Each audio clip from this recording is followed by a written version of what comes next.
तो यहाँ पर ऐप्स में जाना है अपने मोबाइल के ऐप्स में।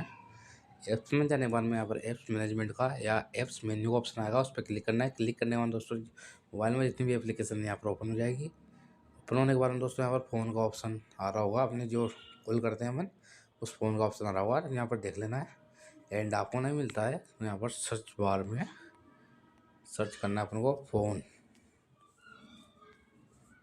और फ़ोन सर्च करने के बाद दोस्तों इस पर क्लिक करते हैं। फ़ोन आ चुका है और यहाँ से फोन स्टॉप कर लेना है सिंपली दोस्तों। आपको फोन स्टॉप करने के बाद में दोस्तों यहाँ पर स्टोरेज यूज में जाना है और यहाँ पर क्लियर कैच कर लेना है। और यहाँ से क्लियर डाटा भी कर सकते हो आप, अगर क्लियर डाटा करना चाहो तो। यहाँ से क्लियर डाटा करोगे तो इसका मतलब जब भी कोई आपका इफेक्ट नहीं आएगा, मतलब कोई भी नंबर सेफ रहेंगे और कोई भी दिक्कत नहीं आएगी अगर आप कर भी लेते हो तो।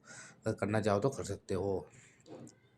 और इसी के साथ आप यहाँ से बैक होने के बाद में दोस्तों आपकी प्रॉब्लम फिक्स आउट हो जाएगी एंड सॉल्व हो जाएगी। जो आपको डबल आवाज़ आने की प्रॉब्लम थी वो सॉल्व हो जाएगी। और इसी के साथ आप अपने मोबाइल के पावर बटन प्रेस को करना है प्रेस, और यहाँ से रिस्टार्ट या पावर ऑफ कर लेना है।